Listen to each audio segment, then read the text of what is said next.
नमस्ते सबको, स्वागत है आपका हमारे channel Hindi all in one में।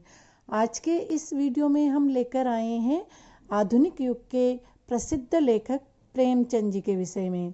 इस वीडियो में जीवन परिचय के साथ साथ उनकी रचनाओं के विषय में भी विस्तृत जानकारी दी हुई है, जैसे निबंध, कहानी, उपन्यास, नाटक, जीवनी आदि। तो चलिए जानते हैं प्रेमचंद जी के बारे में। प्रेमचंद, इनका जन्म 31 जुलाई 1880 ईस्वी को उत्तर प्रदेश में वाराणसी के निकट लमही गांव में हुआ। इनकी मृत्यु 1936 ईस्वी में हुई। इनकी माता आनंदी देवी, जब ये 7 साल के थे तब माता आनंदी देवी का निधन हो गया था। पिता मुंशी अजायब राम, ये लमही गांव डाकघर में डाक मुंशी थे और इनकी 14 वर्ष की अवस्था में ही पिता अजायब राम का भी देहांत हो गया। इनका बचपन एवं किशोर जीवन संघर्षमय रहा। इनकी पत्नी का नाम शिवरानी देवी था। 1906 में इन्होंने विधवा विवाह का समर्थन करते हुए बाल विधवा शिवरानी देवी से दूसरा विवाह किया। इनकी 3 संतानें हुई। एक पुत्र का नाम अमृत राय था, जिनकी पत्नी सुधा देवी थी, जो प्रसिद्ध लेखिका सुभद्रा कुमारी चौहान की पुत्री थी। एक पुत्र श्रीपत राय और एक पुत्री कमला देवी थी। इनकी शिक्षा 1898 में मैट्रिक परीक्षा उत्तीर्ण कर स्थानीय विद्यालय में शिक्षक नियुक्त हो गए थे। नौकरी के साथ पढ़ाई जारी रखते हुए 1910 में इन्होंने इंटर और 1919 में इन्होंने बीए पास किया था। बीए करने के पश्चात आप शिक्षा विभाग के इंस्पेक्टर पद पर नियुक्त हुए। इनका मूल नाम धनपत राय श्रीवास्तव था, जो उनके पिताजी ने दिया। उर्दू में वो नवाब राय नाम से लिखते थे, जो उनके चाचा के द्वारा दिया गया था। हिंदी में वो प्रेमचंद नाम से लिखते थे। सोजे वतन पर रोक तथा लेखन बंद करने के अंग्रेज सरकार के आदेश के बाद मुंशी दया नारायण की सलाह से इन्होंने प्रेमचंद नाम से लेखन प्रारंभ किया। ये नाम ही आगे चलकर प्रसिद्ध हुआ। उर्दू में वो नवाब राय नाम से लिखते थे और हिंदी में उन्होंने लेखन कार्य प्रेमचंद नाम से शुरू किया था। गांधी जी के असहयोग आंदोलन के दौरान प्रेमचंद जी ने सरकारी नौकरी से त्यागपत्र दे दिया और जीवन पर्यंत लेखन कार्य करते रहे। प्रेमचंद जी को कई उपाधियों से सुशोभित किया गया था। बंगाली के प्रसिद्ध साहित्यकार शरद चंद्र ने इन्हें उपन्यास सम्राट की उपाधि दी थी।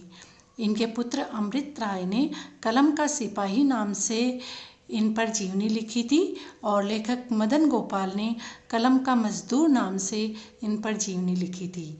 तो इनको उपन्यास सम्राट, कलम का सिपाही, कलम का मजदूर आदि कई नामों से पुकारा गया। वो स्वयं कहते थे, मैं मजदूर हूँ, मजदूरी किए बिना मुझे भोजन का अधिकार नहीं है। इनकी तुलना रूस के प्रसिद्ध लेखक गोर्की और चीन के प्रसिद्ध लेखक लुगुन से की जाती है।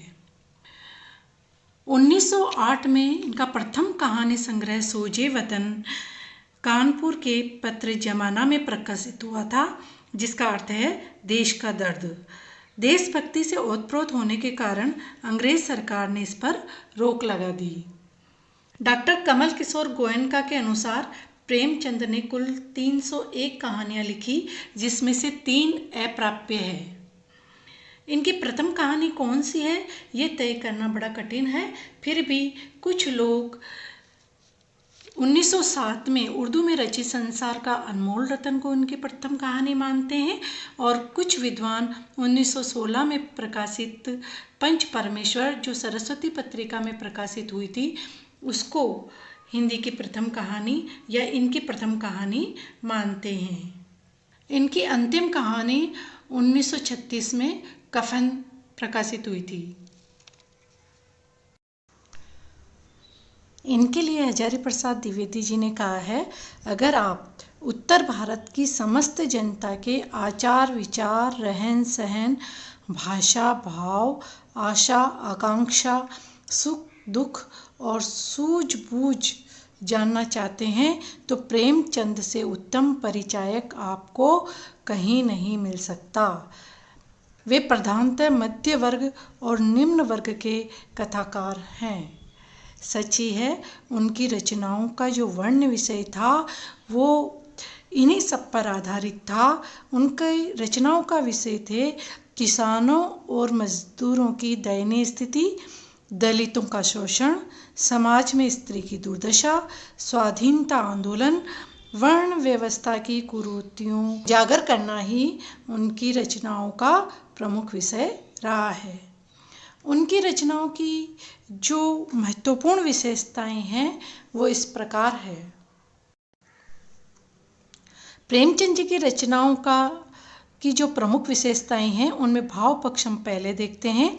साहित्य और समाज में एकरूपता, गांधीवादी मानवतावादी विचारधारा से परिपूर्ण थे। पारिवारिक, सामाजिक, राजनीतिक समस्याओं का चित्रण इन्होंने किया है। इनकी रचनाएं इतिवृत्तात्मकता लिए हुए हैं।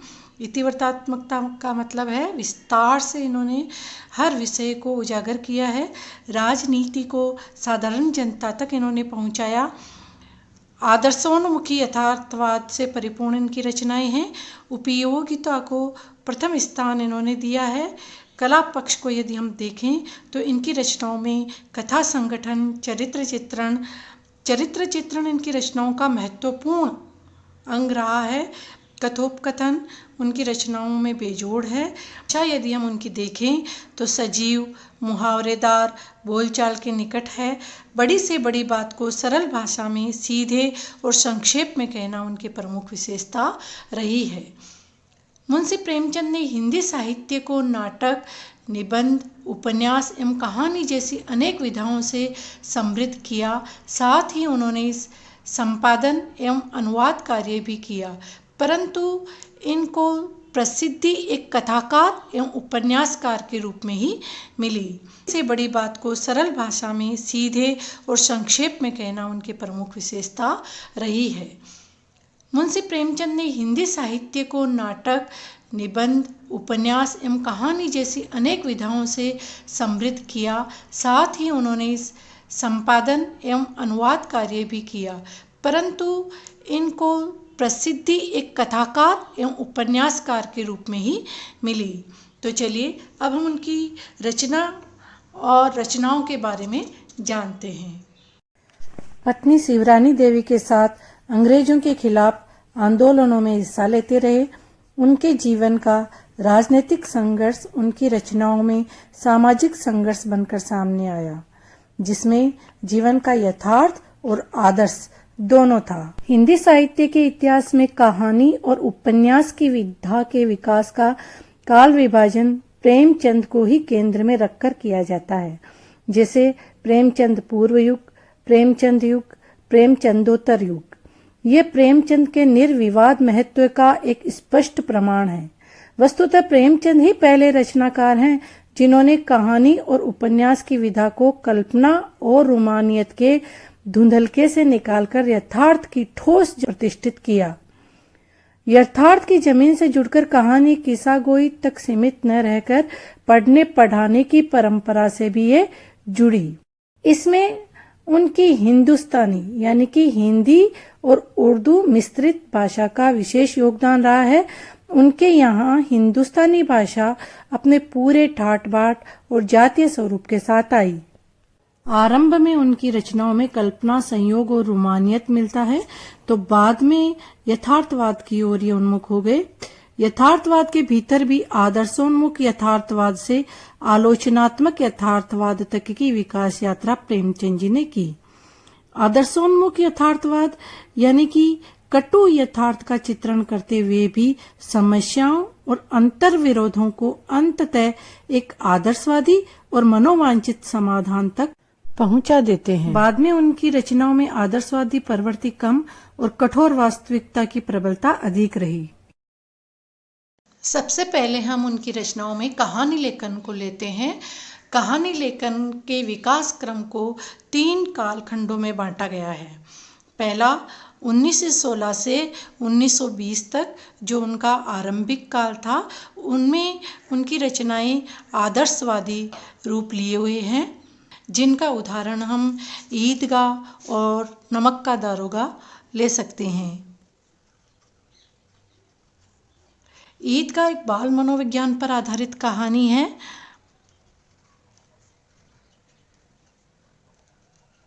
नमक का दारोगा रिश्वतखोरी पर आधारित है। दूसरा कालखंड कहानी लेखन का है 1921 से 1930, जो विकास से परिपूर्ण है या विकसित स्तर पर है। जो है उनकी विशेषता रही है आदर्शोन्मुख यथार्थवाद, यानी जिसमें आदर्श भी हों और यथार्थ की परछाई भी हो, यानी जो जिसमें आदर्श भी हो और यथार्थ भी हो। इसका उदाहरण है शतरंज के खिलाड़ी।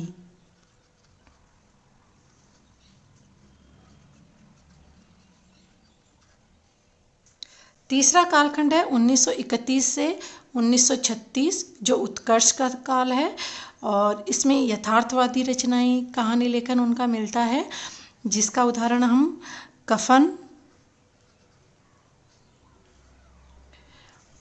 और पूस की रात, नशा आदि कहानियों को ले सकते हैं। प्रिय कहानियाँ रही है वो है गुल्ली डंडा, जिसमें बचपन की यादें हैं, और दो बैलों की कथा, जिसमें कृषक समाज और पशुओं के भावात्मक संबंध को दर्शाया गया है। उनके जीवन काल में जो कहानी संग्रह प्रकाशित हुए उनमें सप्त सरोज, नवनिधि, प्रेम पूर्णिमा, प्रेम प्रतिमा, प्रेम द्वादशी, समर यात्रा, प्रेम पचीसी आदि हैं। सरस्वती प्रेस बनारस द्वारा इनकी मृत्यु के बाद उनकी कहानियां मानसरोवर शीर्षक से 8 भागों में प्रकाशित हुई। इसके अलावा उनका एक और कहानी संग्रह गुप्त धन 2 भागों में प्रकाशित हुआ। प्रेमचंद जी का जो उपन्यास लेखन है वो इस प्रकार है। 1907 में प्रेमा और रूठी रानी, 1912 में वरदान प्रतिज्ञा, 1918 में सेवा सदन, 1921 में प्रेमाश्रम, 1925 में रंगभूमि, 1926 में कायाकल्प, 1927 में निर्मला, 1931 में गबन, 1932 में कर्मभूमि, 1936 में गोदान और मंगलसूत्र उनकी अंतिम अधूरी उपन्यास थी, जो उनके पुत्र अमृत राय ने पूर्ण की, जो 1948 में प्रकाशित हुई। प्रेमा, रूठी रानी, वरदान और प्रतिज्ञा उनकी आरंभिक उपन्यास हैं, और सेवा सदन, गबन और निर्मला ये इनकी आदर्शवादी सामाजिक उपन्यास हैं। इसके अलावा प्रेमाश्रम, रंगभूमि और कायाकल्प ये इनकी यथार्थवादी उपन्यास हैं।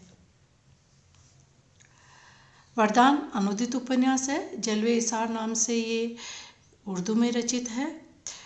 सेवा सदन में बाजार ए हुस्न नाम से ये उर्दू में है और ये दहेज प्रथा या वेश्यावृत्ति पर आधारित है। प्रेमाश्रम उर्दू में गो से आफियात नाम से है, जो शोषण, किसानों के शोषण के विरुद्ध आवाज़ उठाई गई है, किसान समस्या से ओतप्रोत है। रंगभूमि ये चौगाने हस्ती नाम से उर्दू में है, ये भी अत्याचार के विरुद्ध है। कायाकल्प ये पर्दा ए मिजाज नाम से उर्दू में है। ये जो है वो हिंदी की उनकी प्रथम उपन्यास मानी जाती है। ये पारलौकिक विषय को लेकर है। निर्मला 1927 में आई थी। ये सामाजिक लघु उपन्यास है जो समाज सुधारवादी प्रवृत्ति, दहेज प्रथा और उसके दुष्परिणाम, अनमेल विवाह, सामाजिक समस्या को मनोवैज्ञानिक गहराई के साथ प्रस्तुत करता है। पहले उर्दू में आदर्शवादी लिखते थे, बाद में इन्होंने कायाकल्प से हिंदी में यथार्थवादी लिखना शुरू किया था। निर्मला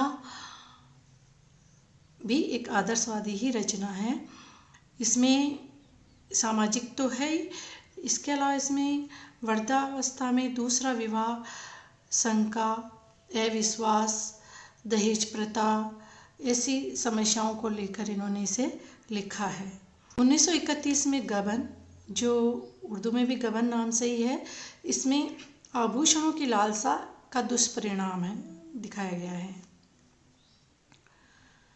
कर्मभूमि 1932 में, मैना ने अमल नाम से उर्दू में है। ये अछूत समस्या पर आधारित है।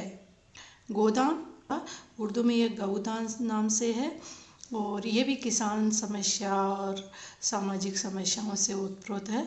इसमें भी ये प्रेमचंद जी का अंतिम पूर्ण उपन्यास है जो किसान जीवन पर लिखित अद्वितीय रचना है। इस पुस्तक का अंग्रेजी अनुवाद द गिफ्ट ऑफ काउ नाम से प्रकाशित हुआ। मंगलसूत्र अपूर्ण रहा जो उनके पुत्र अमृत राय ने पूर्ण किया। हिंदी में प्रकाशित होने वाला पहला उपन्यास सेवा सदन था। प्रेमचंद जी की पत्र पत्रिकाएं इस प्रकार हैं। 1922 में माधुरी मर्यादा, 1930 में हंस मासिक पत्रिका का इन्होंने संपादन किया। 1932 में जागरण जो एक साप्ताहिक पत्रिका थी। ये इनकी प्रमुख पत्र पत्रिकाएं हैं। नाटक, इनके नाटक 1922 में संग्राम, 1928 में करबला, 1933 में प्रेम की वेदी। संग्राम ये किसानों के मध्य व्याप्त कुरीतियां तथा किसानों की फिजूल खर्ची के कारण हुआ कर्ज और कर्ज न चुका पाने के कारण अपनी फसल निम्न दाम में बेचने जैसी समस्याओं पर विचार करने वाला नाटक है। नाटक शिल्प और संवेदना के स्तर पर तो अच्छे हैं, लेकिन उनकी कहानियों और उपन्यासों ने इतनी ऊंचाइयां प्राप्त कर ली थी कि नाटक के क्षेत्र में प्रेमचंद को कोई खास सफलता नहीं मिली। ये नाटक वस्तुतः संवादात्मक उपन्यास ही बन गए हैं। विभिन्न पत्र पत्रिकाओं में प्रेमचंद के निबंध छपते रहे हैं जिनमें इन्होंने सामाजिक एवं साहित्यिक चिंताओं की अभिव्यक्ति की है। इनके प्रमुख निबंध संकलन है प्रेमचंद विविध प्रसंग 3 भाग में, प्रेमचंद कुछ विचार, इन नामों से इनके लेख मिलते हैं। इनके प्रमुख निबंध जो हैं वो है साहित्य का उद्देश्य, कहानी कला, इसके 3 भाग है, भाग 1, 2, 3, हिंदी उर्दू की एकता, महाजनी सभ्यता, जीवन में साहित्य का स्थान। इन्होंने कई लेखकों की रचनाओं का अनुवाद भी हिंदी में किया है, जिनमें से 1923 टॉलस्टॉय की कहानियाँ, 1930 गाल्सवर्दी के 3 नाटकों का हड़ताल नाम से, 1931 में चांदी की डिबिया और 1931 में ही न्याय, ये इनके अनुवाद हैं। इनकी जीवनी भी लिखी गई जो एक प्रेमचंद घर में नाम से है, जो इनकी पत्नी शिवरानी ने लिखी थी। वो शिवरानी एवं प्रेमचंद जी की संयुक्त रचना है जो उनके जीवन काल में लिखी गई थी। फिर कलम का सिपाही पुत्र अमृत राय ने लिखी और कलम का मजदूर मदन गोपाल जी ने लिखी। तो ये इनकी जीवनियाँ हैं। उनकी अंतिम रचनाओं में महाजनी सभ्यता उनका अंतिम निबंध, साहित्य का उद्देश्य अंतिम व्याख्यान, कफन अंतिम कहानी, गोदान अंतिम पूर्ण उपन्यास तथा मंगलसूत्र अंतिम अपूर्ण उपन्यास माना जाता है। अपनी विचारधारा को प्रेमचंद जी ने आदर्शोन्मुख यथार्थवाद कहा है। इसके साथ ही प्रेमचंद स्वाधीनता संग्राम के सबसे बड़े कथाकार हैं। इस अर्थ में उन्हें राष्ट्रवादी भी कहा जा सकता है। प्रेमचंद मानवतावादी भी थे और मार्क्सवादी भी। प्रगतिवादी विचारधारा उन्हें प्रेमाश्रम के दूर से ही आकर्षित कर रही थी। प्रेमचंद ने 1936 में उन्होंने प्रगतिशील लेखक संघ के पहले सम्मेलन को सभापति के रूप में संबोधित भी किया था। उनका यही भाषण प्रगतिशील आंदोलन के घोषणा पत्र का आधार बना। इस अर्थ में प्रेमचंद निश्चित रूप से हिंदी के पहले प्रगतिशील लेखक कहे जा सकते हैं। उनका निधन 8 अक्टूबर 1936 में हो गया था। प्रेमचंद जी के विषय में आपको विस्तृत जानकारी इस वीडियो में दी गई। हिंदी के अन्य कवि एवं लेखकों के विषय में भी हम विस्तृत जानकारी आपको देते रहेंगे। आपने ये वीडियो देखा, इसके लिए आपका बहुत बहुत धन्यवाद।